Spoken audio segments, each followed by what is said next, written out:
All right. I'm going to test and make sure my microphone's okay. Look at all you beautiful people. Thank you so much for coming. Yay! Wow, what a crowd. They're putting us on YouTube on live stream. That's why I have this headphone. I feel like I'm going to land a plane. Like, please put your tray tables up and your seat belts on. We'll be flying into San Jose, Mineta. It sounds like the sound is working well there. Everybody can hear okay? Awesome. I think I'm just going to talk for a couple minutes before we officially start at 2:10 when I think they said the live stream was going to start at 2:10. Could you hold up your hands if you are an artist of some type or practicing art or taking classes or, oh, look around, so many. Nice. When I kind of put together this talk, I was thinking, well, if I were coming to hear an artist talk, what would I want to hear about?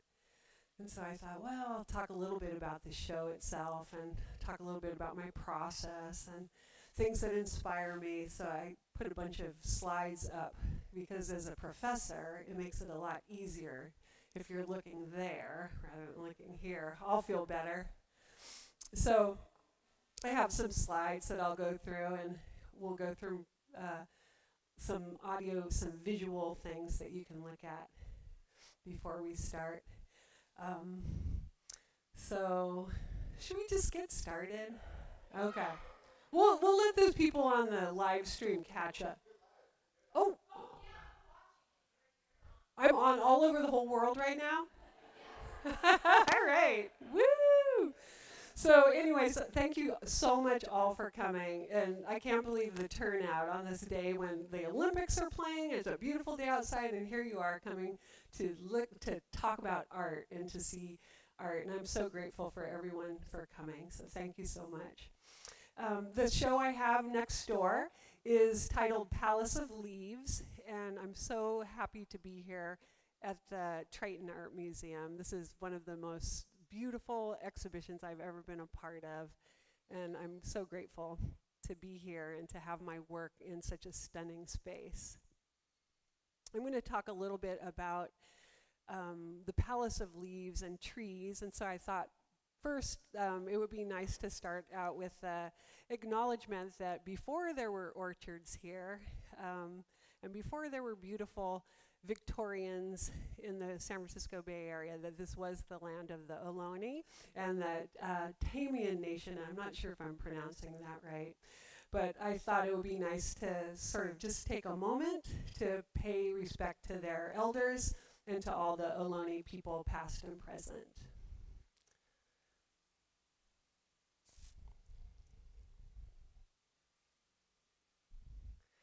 And I hear that there's that the Tamian Nation is still very active and has programs going with some of the community colleges and are getting some.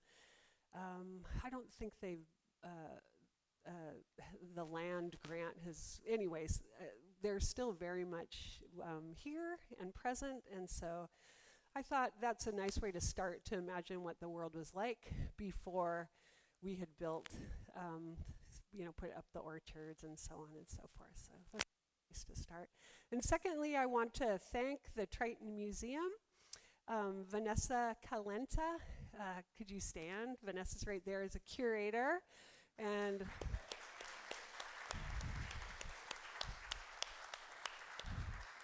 Vanessa has been so amazing. We talked 2 years ago to start planning for this exhibition, and she has been there and just been so wonderful to work with, and I'm so grateful.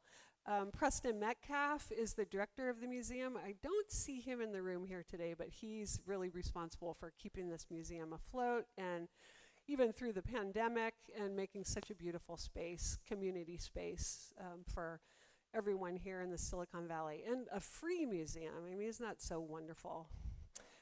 Brian Valenta is the husband of Vanessa, and he's back there working the boards in his beautiful velveteen jacket. You may have noticed him. And thank you, Brian. Brian also lit the show. He was the lighting designer for the show, and I think it's just so beautiful in there. And Nikki, whose last name I don't know, Nikki was the installer, and so I just wanted to say thank you to Nikki. I also want to give a shout out and a big thank you to my partner, Francoise Leclerc, who's standing up in the back.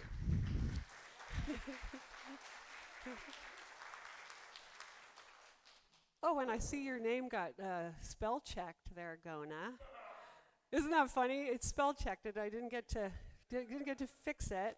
And Gona Grover is my friend right there on the aisle, and Gona helps me all the time, but especially with the installation and bringing the work down and being moral support. Without he and Francoise, the work would not be here. So thank you so much.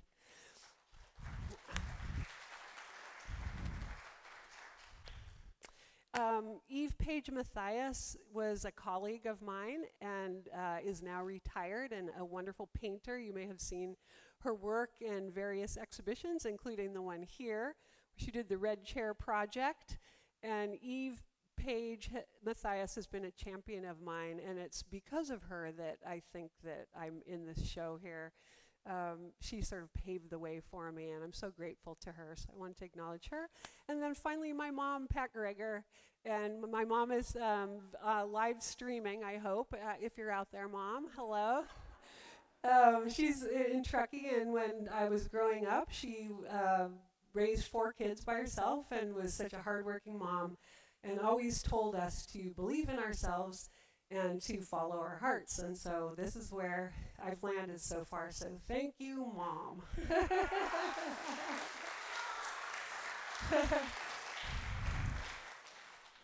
She's probably just trying to log in right now. Like, well, hopefully she's all logged in. She's very, very internet savvy, but she doesn't have an Instagram as of yet. Okay. So here we are in this beautiful area with all these gorgeous trees, the oak trees, and the sky up ahead. And so the Palace of Leaves. I was thinking about trees because they often experience life in a longer time scale than humans. And trees can be felt as witnesses to our human achievement and our folly, our appreciation, and our exploitation.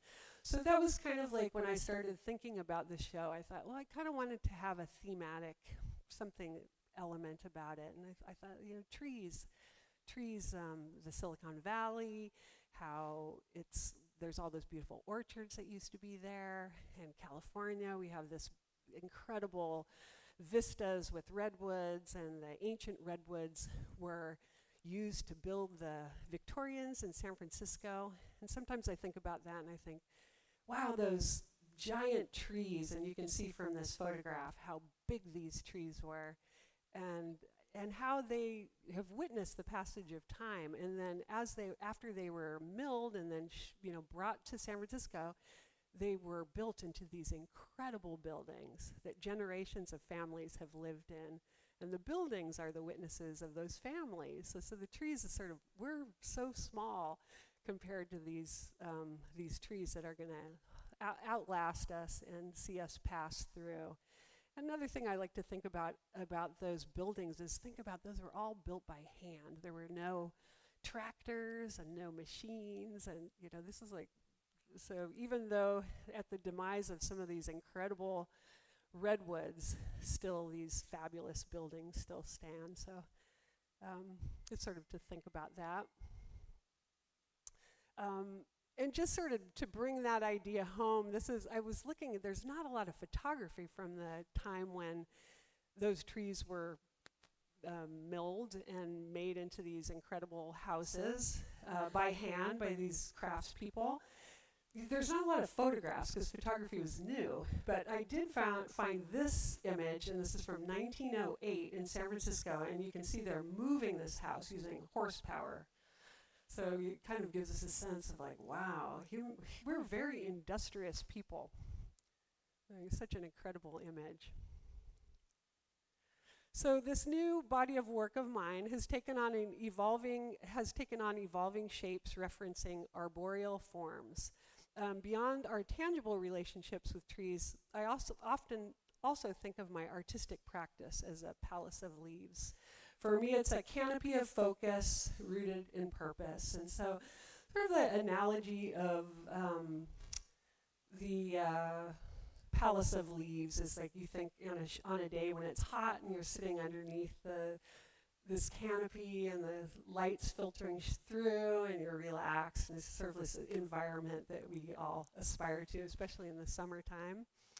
And I was thinking about that analogy of artistic practice, and also how our community, the community of artists and makers and creators and appreciators, provides this palace of leaves for us, and we have sort of a reason of being. So, and I thank all of you who are here for being part of my palace of leaves and being here. We are sitting in what we call now the Silicon Valley, which used to be called the Valley of the Heart's Delight. Was anyone here, like, born and raised here in San Jose? Yeah, a few hands going up. And I'll bet you folks remember when there were more orchards and it was different before big tech came in. So it's a sort of a new harvest is happening now, right? But at the turn of the century, the orchards were planted, and this is one of the most fertile places in the world. Only imagine how beautiful it must have been at that time. The piece on the left that you're seeing, now I don't know which is right or left.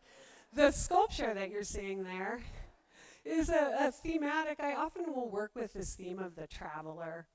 And the traveler, many times will even have the title, the travelers. It becomes confusing, especially when I'm trying to catalog or there's a lot of travelers. But holding, something on their way somewhere. And I put these two images together just thinking of us sort of traveling through time and traveling through this valley and being, part of the human experience that's traveled through here. And what you're seeing there is a piece in progress. And I know that there's a lot of people in this room who are really interested in ceramics specifically, and who are makers and who have questions about techniques, and I'm really excited to answer those for you. So if I don't answer them in my talk, we'll have a little time afterwards that we'll do some Q&A, and we can also go into the gallery, and I'm really happy to answer any questions you have. When I started thinking about this presentation, I was thinking about trees and, sort of just thinking about it. I thought, like, oh, what do I do on my daily basis? I mostly live with Francoise up in Sonoma County in Petaluma, and we have a small herd of sheep. And one of the things we do is we just constantly give those sheep snacks. And one of the things, we have lots of wild plum trees and all different types of fruit trees. And on a daily basis, I'll go shake the wild plum tree so that the plums come down and that the sheep can have the plums. So I think, trees are very much a part of my everyday, and sort of this relationship between the land and my creativity and the people I share the land with, or the sheeple. And what you're seeing there is our studio, which is an old barn, and you can see the sort of the nature of the studio, all the clay stacked up there, and pieces in progress. So this new body of work, my work sort of tends to change pretty slowly, but I hope it always kind of changes and moves ahead. And so this new body of work has these tree forms that are part of it. And I was thinking about, how to incorporate the forms, and you can see that it sort of almost looks like it's kind of growing out of our shoulders, becoming sort of a cloud. And you can see in the other room that these are three-dimensional, and they're sort of raising up around the image. This one is called Arbor. It's another new one from the series. You'll notice in the work in the gallery, some of the work is in porcelain, which is the white clay body, and some is in sculpture. The sculpture mix, the more buff clay body, and colors look really different on those two different types of clay. The surface is very different to work with, and all in all, it's always a surprise when I open up the kiln I'm a person who does multi-firing, so I'll put the work into the kiln and work those surfaces on successive firings, sometimes as many as 4, 5, 6 firings. And hopefully that comes through, that the surfaces have some depth to them. This little one is called Red Cedar in the gallery. Also from 2024. Most of the work in the show is brand new work, with the exception of just a few pieces. And this one is also in porcelain. I threw this in there just because, I mean, human beings are we're crazy, right? It's like the things that we get up to, sort of our folly, or, the things like these characters up there trimming trees, how the trees are there, watching us be silly. I just love this image. A couple more of pieces that are in the gallery. I included these because this is a live stream, and there's people who aren't seeing the show. And so just for the folks who aren't here, these are brand new works that are in the gallery. Chloe, so when I title work, I'll talk a little bit about titling. When I title work, I always do it after the fact rather than before the fact, because I don't really know what the work's going to look like until I finally take it. I see some people are like, yeah, me too, nodding in agreement. I never know what it's going to look like, what its personality is going to be until it comes out of the kiln. And in fact, at San Jose City College, I'm a professor there. I teach there full time in the art department, and we have a saying that is the kiln has the last word. And so no matter what you expect, you probably won't have the last word. The kiln will have the last word. So you have to be open to what you see, how the materials react, and thus I'm a multi-firer. So if I'm not happy with the surface, I'll add more stains and color onto it and put it back in. So these pieces, what I did at the end when I was trying to title them all is I looked like all kinds of names about trees, and I found out Chloe was a name that refers to a tree, so I was really happy to find that. Pink flame tree over there on the right is a little porcelain piece, and you'll see her in the gallery as well. I guess sometimes these tree forms also might be seen as wings.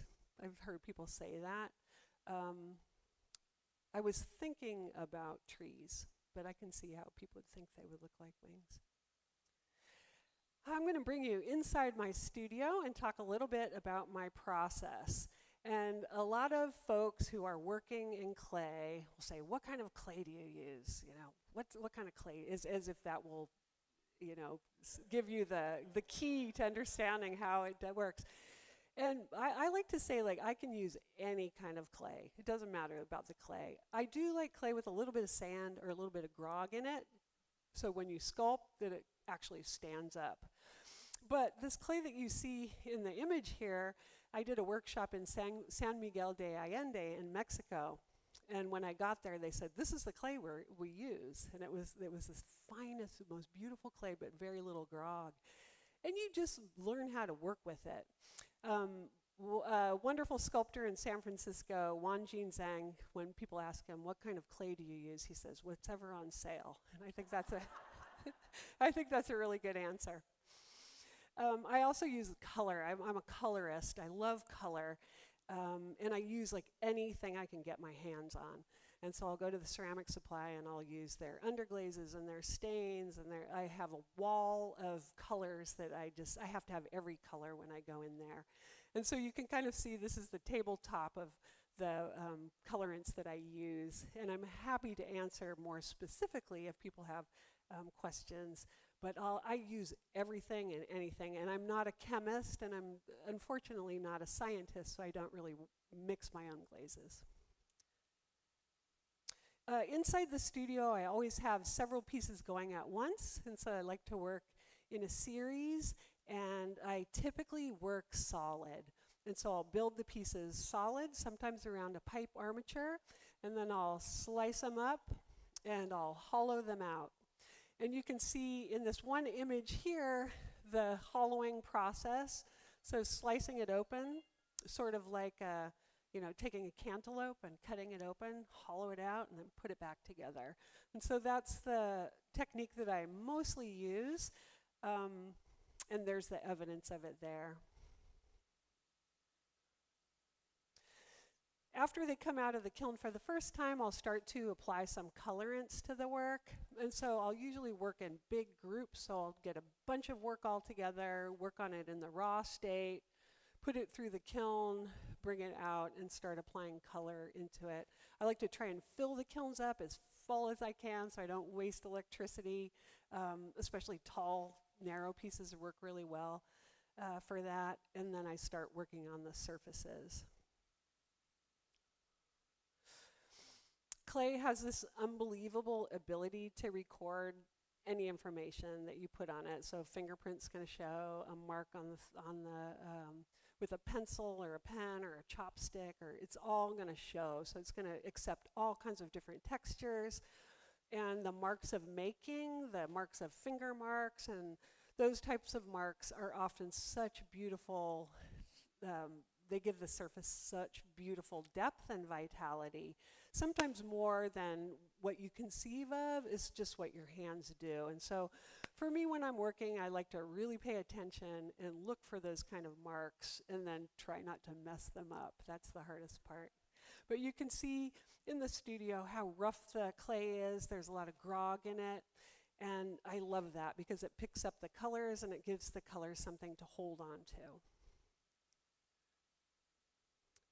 This one too, I often wait until the end to put the face on pieces, because what I feel like is if I have the whole body going and I start getting into the intricacies of the face, I just kind of go down a rabbit hole. So I try and get all the figure worked out first, and when I have it pretty much to my satisfaction, then I'll approach the face. And here's just some girls in the studio, kind of waiting for their next marks. The one who's sort of looking off to the side here, you can see she's got this kind of wild area near her arm, and I like to leave those areas like some rough areas so that color can get picked up there. And also, the sort of the less smooth it is, the easier it is to apply color for me. I like to experiment a lot, and so I do a lot of testing. I test my glazes and I test my colorants, but every single time I'm surprised. So I don't know if the testing really does me any good, to tell you the truth. Do you guys feel like that too in ceramics? It's just like you expect something, you get something else. I use a process where I'll use a white slip, and if anyone's ever taken a class with me at City College, I often talk about that as taking the clay body and putting some white slip on it just to start this very subtle transition into the developing the surface. And so you can see that pretty plainly in this piece here. The clay body's dark, and then there's some white slip applied on top, and then glazes on top of that. And you can see this little piece here is standing in front of a kiln shelf, and in the other gallery you'll see there's some glazed kiln shelves, so those are clay. They're just used for stacking the kiln. If you're potters or sculptors, you recognize them. And I just treat them sort of like a painting, but using ceramic materials. And I really love the way that the sculpture reacts with the ground, sort of like a figure and ground relationship. And I love the juxtapositions of that, and I also love sort of the surprises that I see. So I often don't plan those combinations, that they just happen. And so I'll say like, oh, this looks pretty good with that, and then you'll see these lines that talk back and forth with each other. Again, you can see where I start here with this very heavily grogged clay. It's a sculpture clay, and I like to keep the features pretty soft. When I do a piece, I don't really think of it being a particular person. Like, it's not a portrait. It's sort of a person. Oftentimes they're looking inward rather than looking outward. And then the glazed one here on the right, you can see some white slip You can see the marks from the brush, these horizontal marks from the brush, and all those little beautiful textures go into creating the complicated surface. This is a little poem that I found in a book that I'm reading called The Language of Trees. It's so simple. The trees breathe out and we breathe in. It's by Luchita Hurtado. And I think that we all have memories about, you know, kind of bringing it back to trees. We all have memories of, like, trees are in all of our memories, where we grew up, the places that we've been, you know, they're just there, and they're providing air for us. So I just wanted to give another nod to our friends, the trees. I'll talk a little bit about the themes that I work in. I'm pretty straightforward. I don't have like a big narrative push with my work. I usually start with like simple ideas, in this case, standing figure. So if I'm going to go into my studio, I'll probably work on 3 to 5 pieces at a time, and I'll work on 5 standing figures at a time. And I find that if I have more pieces going in the studio, then I get less obsessed with a piece. If I can't get it to work out, I'll just move it over, I'll start another one. So if they're small pieces, 3 to 5 pieces at a time. And standing figures all at once, and maybe the next day seated figures, or the next week seated figures, or lounging figures. And that's really my starting point. Like, I really don't go any further than that. Keep it really simple. I love the juxtaposition again of the flat and the 3D, and I think of them in the same way when I'm approaching the surface, like thinking about mark making, different things I can do using ceramic pencils and ceramic crayons, using different colors, different brush strokes, the way it makes it look.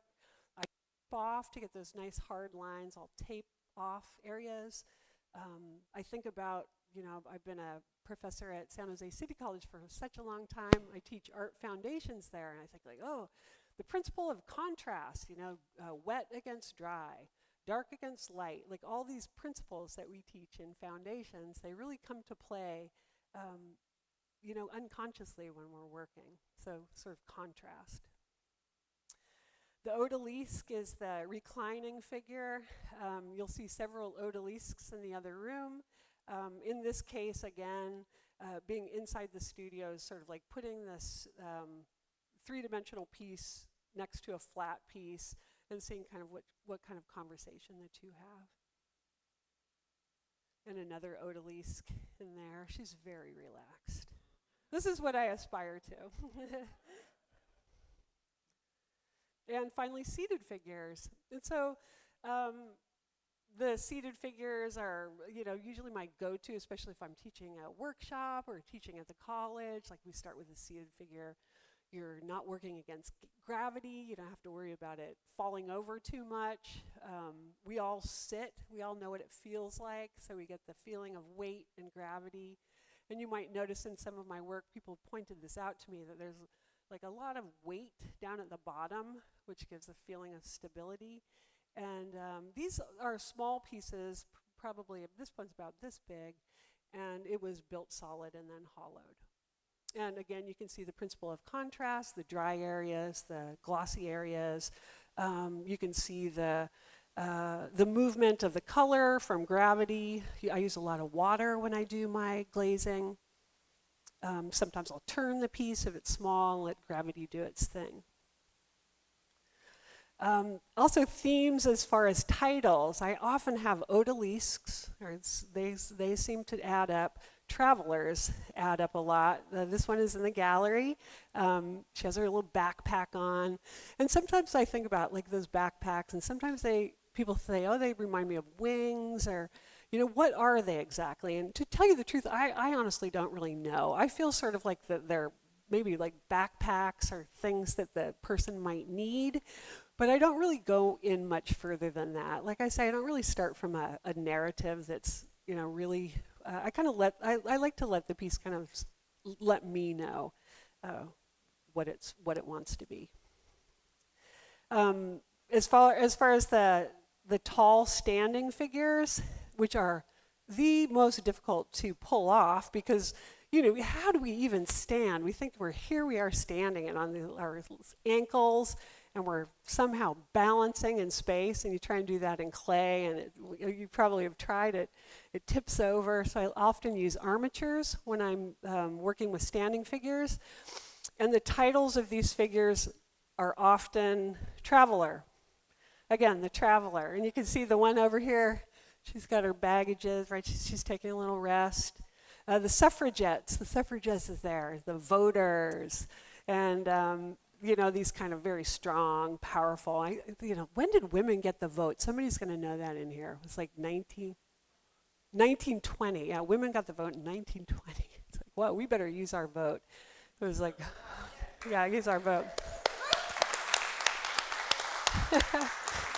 The suffragettes there who got the vote will use the vote. And the sentinels are kind of watching. So those will tend to be themes that I work with. And it's not really that I chose them. I almost feel like that they kind of chose me, that these are when I go to title, it's like, oh, there's a traveler, there's a, sentinel. So it's funny how that happens. I think art really tells us about ourselves. Like, we don't really tell it about what we want. It sort of tells us about ourselves. And that's the journey that I think we go on as artists, is to really understand ourselves as we move through the world. Inspiration. Being an artist is one of the greatest things I ever decided to do, because then all of a sudden the world is filled with inspiration. Everywhere I go, I get to just look and be filled with inspiration. So I'm always have my camera out, and I'm always taking pictures. I love to travel. This is an image when I was in France at Versailles, and it was during the winter, and they had covered up all the statuary.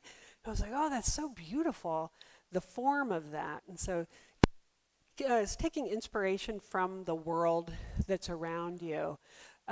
Also images from that same trip, and just sort of see like what, the contrast between that sculptural form and those delicate forms of the tree.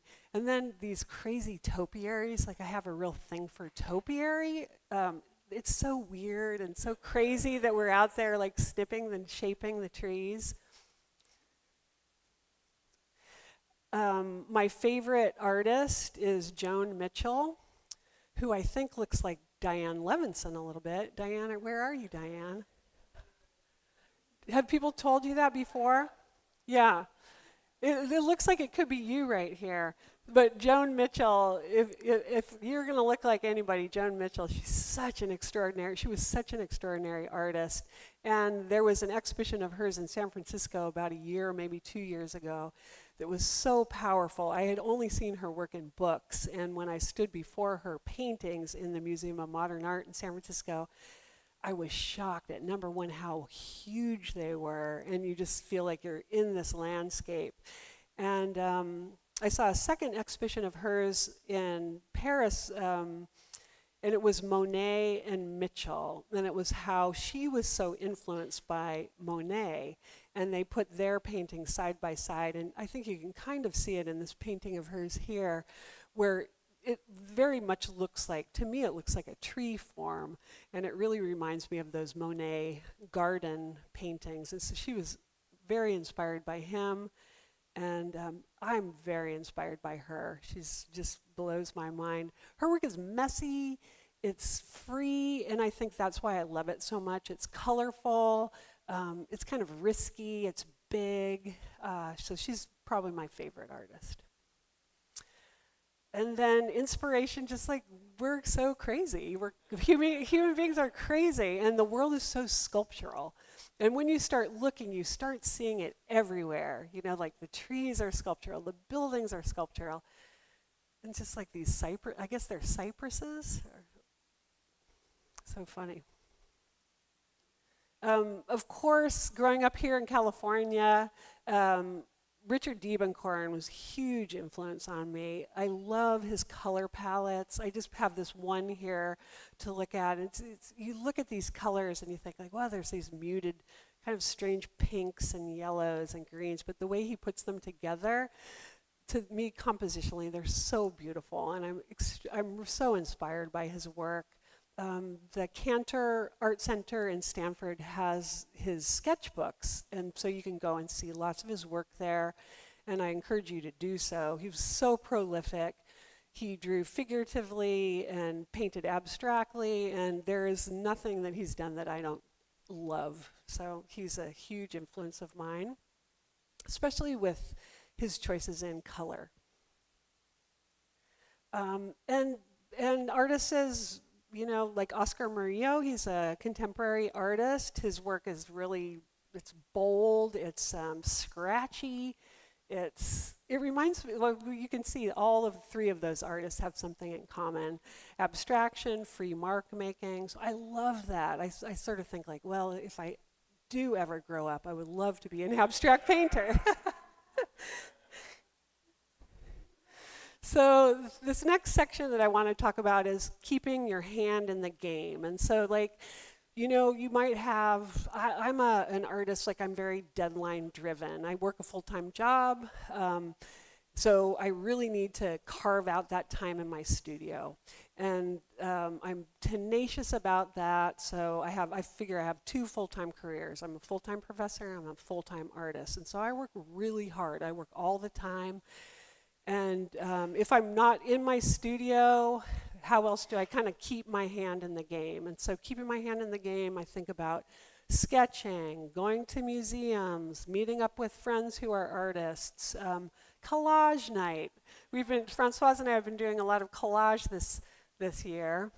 And this is what our kitchen table will look like on a usual basis. And we've got all the stuff out, and we just like we're ripping stuff and putting stuff together, and just like thinking about composition, about color, about mark making, and it's all the same. It's all the same. It all feeds the same curiosity, and I think also understanding. Like the more work that we do, the more work that we say, like, yeah, I like that. That feels like me. I just put this because I thought it was funny, keeping your hand in the game. This is a little piece, I think it's in the next room. You'll notice that there's some pieces on the wall, and they're small kiln shelves, just little tiny ones. And those I sort of think of as a sort of like a three-dimensional sketchbook. And what I will sometimes do is just sketch pieces of mine. If I'm working on a three-dimensional piece, I'll take a ceramic pencil and I'll draw that piece on either a piece of paper or on a kiln shelf, and then sort of play with color, and in the hopes that the two things feed together. The flat work and the three-dimensional work and the mark making. And I tend to have sort of a more free approach with the things that matter less, and those things tend to be the things that come out the best, of course. And another little sketch there, just playing with looking at a sculpture and taking a sketch of it and then playing with color. This was a little piece I found in a sketchbook. It was from 10 years ago, 2014, and in the sketchbook, I really loved the title. It said, "A Letter from Sunday to Monday." And so it must have been a Sunday, and I must have been looking at the week ahead. But in my sketchbook, like sometimes I'll just find a page like this, or I'll just like throw color on, and then or I'll draw something and then cover it up, and sort of work it, and then turn the page and sort of forget about it, and then it'll surprise me 10 years later. And the things that I like about it, like you're looking at this, you're thinking, well, Michelle's she's a little loose there. There's, the Sharpie pen and pencil. And to me, I just love the expressiveness of the mark. And my goal is always to put that expressive mark onto my three-dimensional works. And when I work on a three-dimensional piece, I put a lot of time into that piece, a lot of energy into that piece. And then I get tight, right? And I'm afraid to do that. So I think one of my great journeys in life is sort of to like allow that freedom of expression into my work and find a conduit for it. Also images from the sketchbook. And some more collages.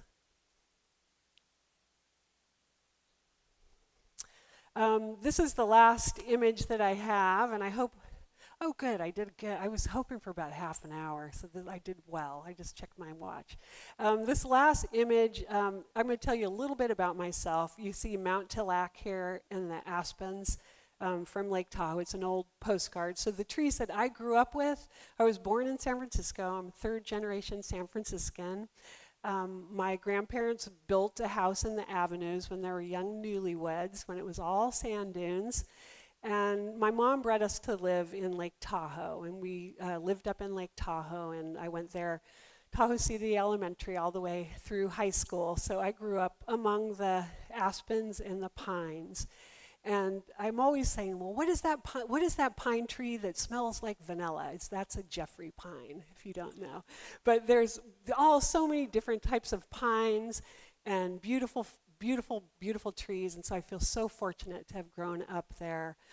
The title of my show is called A Palace of Leaves. And that line comes from a poem by Mary Oliver. The funny thing about the poem is called Crossing the Swamp. And the poem is not really about trees at all. It's sort of about resilience and creativity. And so I just took one little stanza from her poem here, which is the last stanza. A bough that still, after all these years, could take root, sprout, branch out, bud, make of its life a breathing palace of leaves. And that's by Mary Oliver. If you don't know her, I think she's just about the best poet there is. So thank you so much for coming. I'll take a few questions. I think they have a microphone if people have questions. And thank you guys so much. And I want to give you guys a round of applause.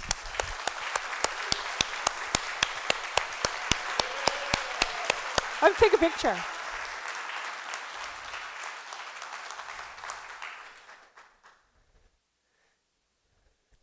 We'll take a picture of this room because it's so cool. Wow. Wow. Nice.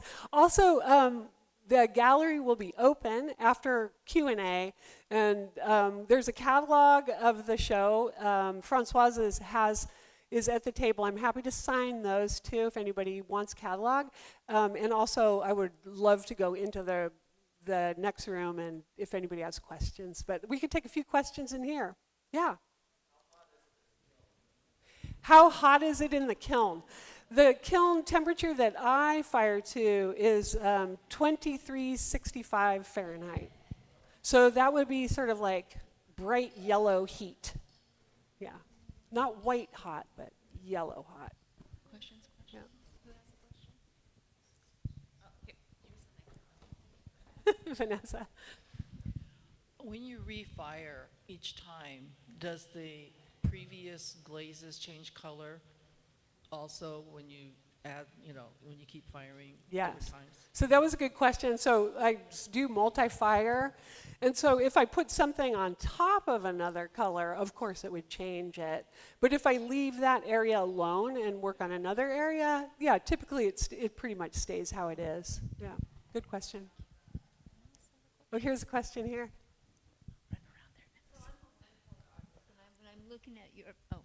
When I'm looking at your ceramics, your pieces, they look like they have a watercolor stain on them.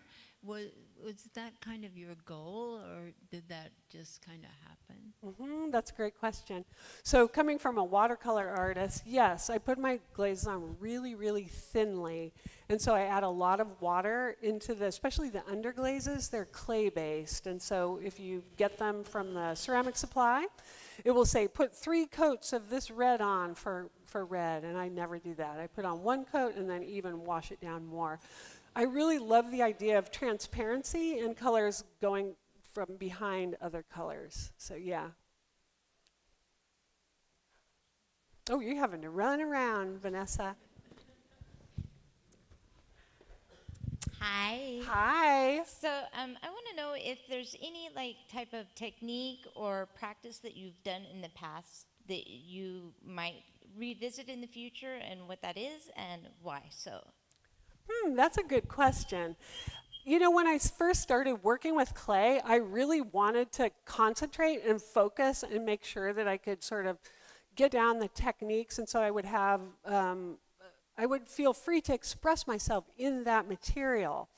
And so clay has sort of always been that for me. Definitely these days I'm really interested in like using two-dimensional media. So I will use gouache and you know, paints and watercolors and inks and things like that. So I'm learning more about those types of things. I've done a little bit of bronze casting, which I loved. But what I didn't love was the technical aspect of the spruing and all that stuff. So if I were ever to, that would be something I would love to do, more bronze casting, but I would want the foundry to do all the hard part. Yeah.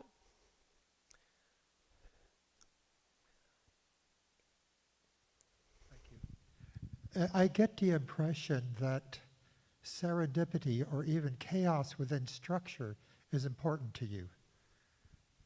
I love that. Thank you for saying that. Serendipity and chaos within structure. I think you could have given my artist talk, because that's all I would have really needed to have said. Is that serendipity is finding in what we call, right, we've heard it also described as the happy accident. And when you're working and you see something that happens, or maybe even absolutely by accident, if something tips over or something falls on it or makes a certain mark, and stopping and looking at that mark and letting that be a part of the dialogue in the making of the piece. And it's so beautifully said. Also, the piece goes through different transitions. So when the clay is wet, the colors and brush marks will have a certain feel. When it comes out of the bisque fire, it's much more porous. It's like a sponge. And so the colorants and marks will react differently. Bring it up to high fire, to 2165 Fahrenheit. It's like stone, and it's like trying to paint a window, trying to paint a glass window. The color falls off. So on every single stage, there's this possibilities of things that can happen.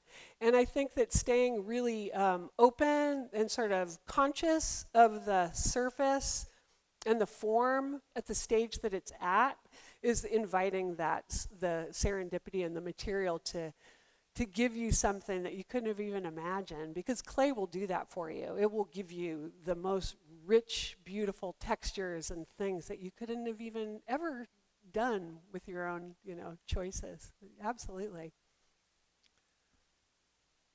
Thank you. I think we have one more question. Thanks so much.